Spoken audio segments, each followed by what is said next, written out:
Si tu as un ordi, une connexion et une maison, tu peux absolument tout faire. Que ce soit devenir l'homme le plus riche du monde ou un flemmard qui regarde des vidéos sur internet. Bref, le choix, il t'est donné. Tu as toutes les cartes en main et un contrôle total et libre sur ta vie. Alors pourquoi on arrive toujours à faire le mauvais choix ?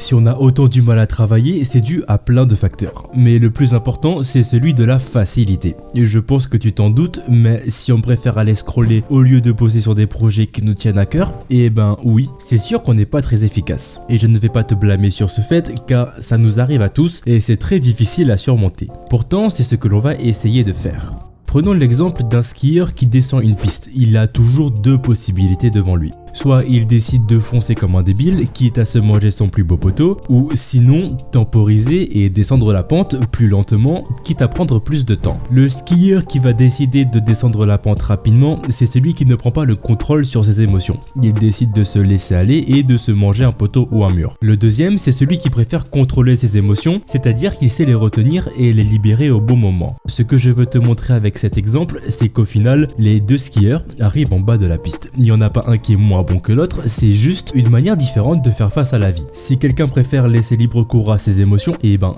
tant mieux pour lui, mais quand il se prendra un direct de la part de la vie, ça va faire mal. Parce que crois-moi, quand la vie frappe, elle frappe fort. Mais si tu choisis de faire un peu des deux, c'est ton choix, mais alors, tu seras dans la deuxième catégorie. Car tu gardes quand même un certain contrôle sur ce que tu fais et sur tes émotions. Si tu as du mal à travailler efficacement, c'est simplement parce que tu es trop distrait et que tu as un mauvais contrôle sur tes émotions. Mais heureusement, ça s'apprend comme on apprend à faire des parallèles au lieu du chasse-neige. Bref. La facilité, c'est l'une des choses qui nous empêche de réellement être efficace, puisque tu te crées une habitude qui te force à céder plus rapidement au plaisir instantané. En fait, c'est un peu comme un cercle vicieux qui t'entraîne toujours vers le bas. Et ce que tu pourrais faire pour régler ce gros problème, c'est de prendre du recul dans chaque aspect de ta vie et à chaque action que tu considères comme limite ou perte de temps. C'est-à-dire que tu supprimes tout ce qui peut être reporté à plus tard sans avoir d'impact sur ta santé mentale ou sur ton emploi du temps. Mais ce n'est pas tout. Et si on a du mal à avancer dans nos projets, c'est aussi à cause de la pression sociale que l'on subit tous les jours, que ce soit le fait d'écouter les autres ou simplement de se comparer à ce qu'on voit sur les réseaux sociaux. Et jusque là c'est logique, quand tu regardes quelque chose de parfait, ton cerveau compare automatiquement. Tes résultats te semblent alors moins bons, voire médiocres. Prenons l'exemple classique,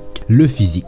Quand tu vois un mec ultra musclé posé devant son miroir, tu te rends compte du fossé qu'il y a entre lui et toi. Et là, sans t'en rendre compte, tu perds en confiance et en estime de toi. Ton cerveau oublie de relativiser, il ne voit ni l'éclairage parfait, ni les années de travail derrière cette photo. Il ne retient qu'une chose, tu n'es pas à la hauteur.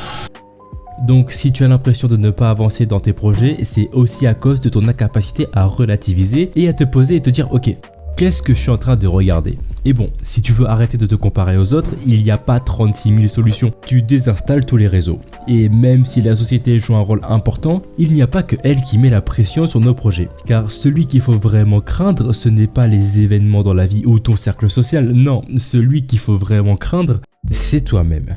Inconsciemment, tu te mets trop la pression, rien ne t'empêche de prendre du recul et de te poser cette question. Qu'est-ce que j'ai déjà accompli et qu'est-ce que je peux encore faire? Parce que cette obsession de toujours voir le négatif, elle te décourage plus qu'elle ne t'aide. Elle te fait perdre de vue la réalité. Pire encore, elle te pousse à littéralement changer ta perception de ce qu'est la réussite en plaçant un idéal beaucoup trop élevé qui ne correspond plus à ce que tu veux devenir. Bref, tu t'éloignes de ce que tu es, tu perds ce qui te définit, c'est-à-dire ta personnalité. Si tu veux travailler efficacement, il te suffit de prendre du recul et de relativiser sur chaque élément de ta vie en général. Il faut que tu essayes d'observer ton travail avec une vue d'ensemble sans s'attarder sur les détails, sachant qu'au final, si on regarde le tout, bah t'as fait du bon boulot. A plus.